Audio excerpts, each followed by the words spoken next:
Hey everyone! So I managed to get Abby in the frame. We'll see how settled she'll be.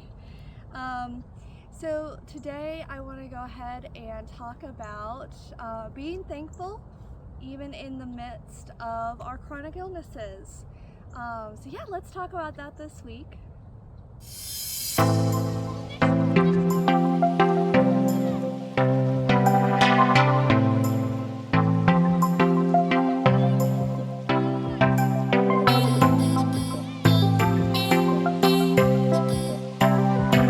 She'll settle down in a second. She's not used to this setup, so hopefully she'll kind of calm down. But today we're going to talk about being thankful because this is Thanksgiving week. It's my favorite holiday. It's my favorite month of the year. I love that the trees are turning. Unfortunately, where I live, the trees are kind of finishing, so they're starting to fall more. So it's not quite as pretty, but it is definitely still pretty. Can you see it, baby? Can you see it? Come on. No. She doesn't want to settle down. Oh, there you go. There you go. Good girl. Okay. She's not going to stay there, though. She's going to move around. All right. So what we're going to do today is I'm going to go ahead and start with specifically fibromyalgia. And then we're going to go to just general chronic illness. All right, Abby is slightly released.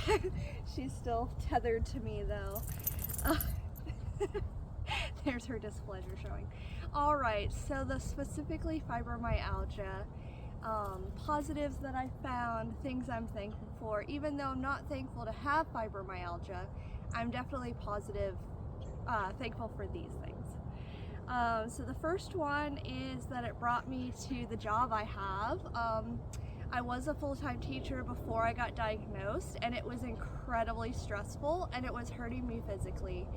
And I'm just grateful that having fibro and being diagnosed with fibro has brought me to a much healthier job and a much healthier place in my life. I finally found a job that is a little bit more chill and with a boss that's actually understanding.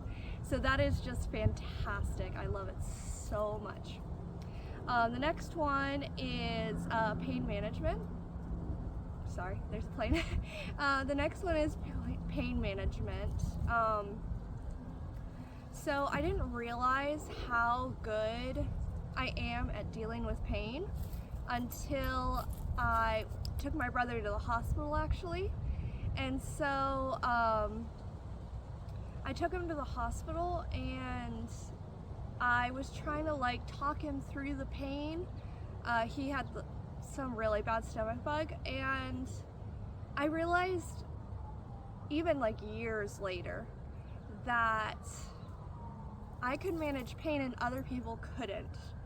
And I didn't even realize it at the time. I was just like, why isn't he calming down? He should be calmer by now. I'm teaching him how to breathe right. And I realized it's the years of practice I've gone through, if that makes sense. But yeah, so I realized that I could manage pain a lot better than most people, and that is a gift. Even though I got it through bad circumstances, it's still a gift. The next one is what I've heard about pregnancies with fibro. I have not gone through a pregnancy yet, but I am hoping to sometime soon.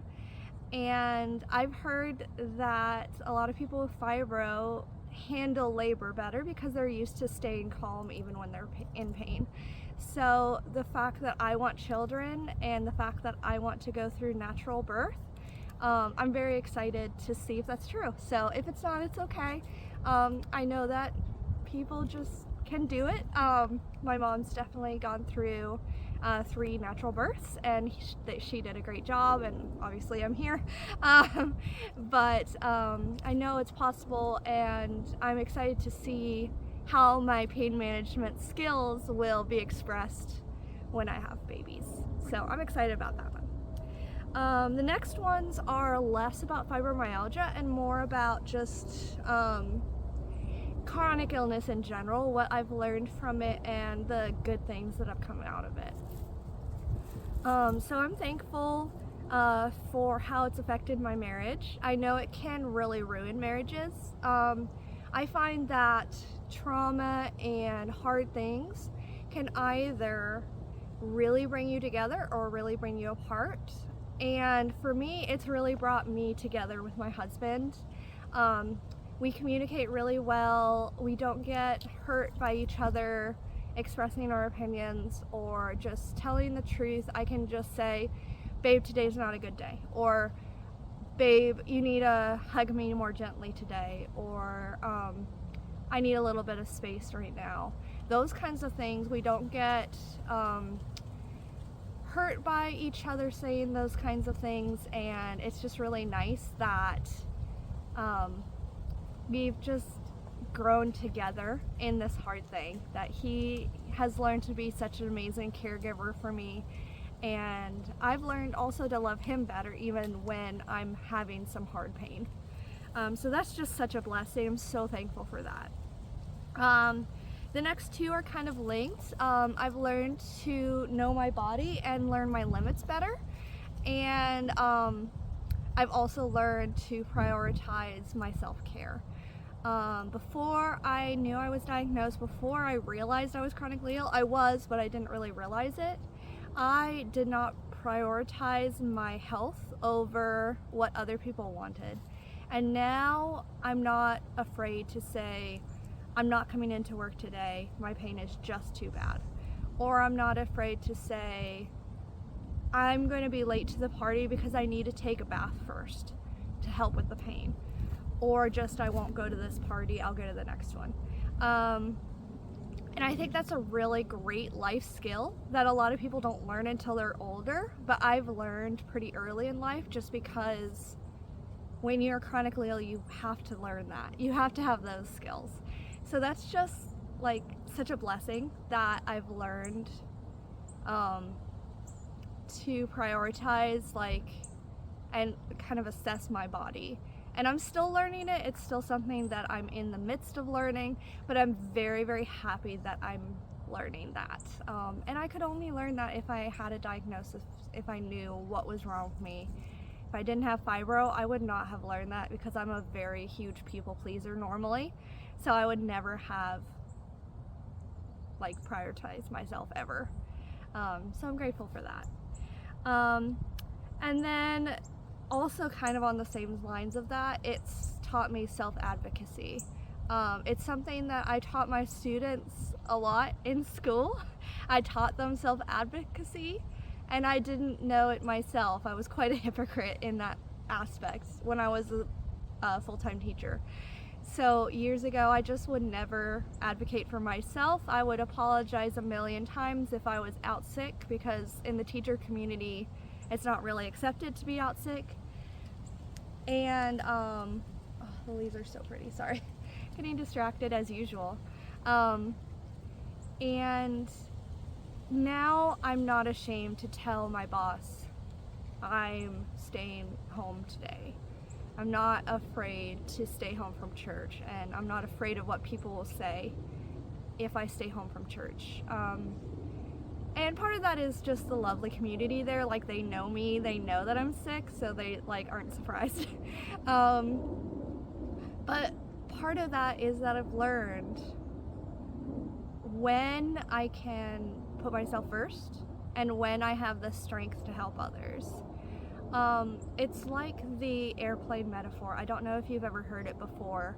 On airplanes, if there's a crash or if there's a lot of turbulence, the staff tell you to put your own mask on first before helping your children or your loved ones.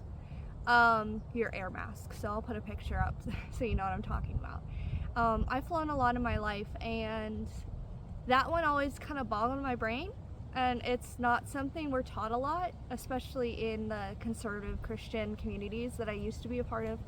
I'm still a Christian, just not quite as legalistic Christianity. And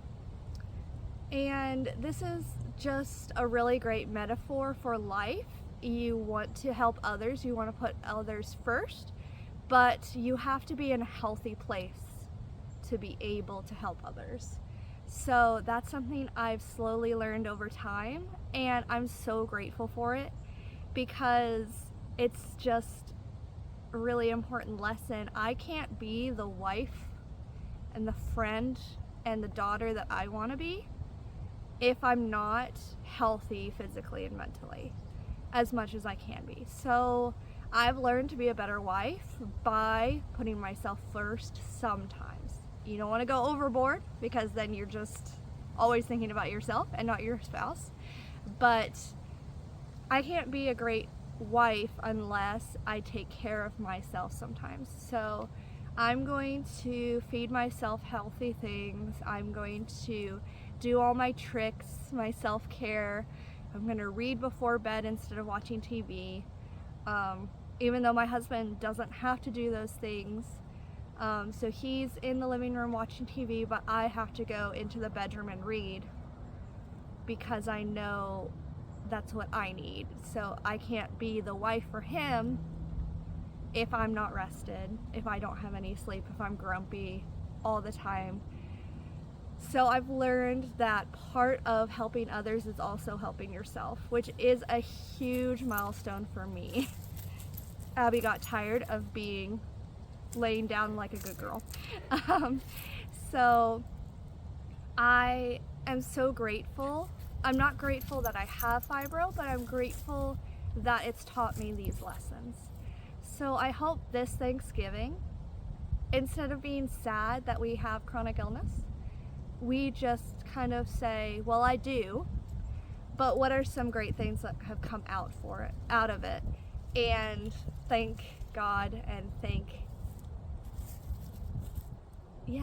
God for those things, that God has taught me so many amazing things, even though life is hard. So yeah, that's just my message for this week. I hope it helped. Please comment down below. Anything that you want to share, anything you want to ask, I'm completely open book, I promise.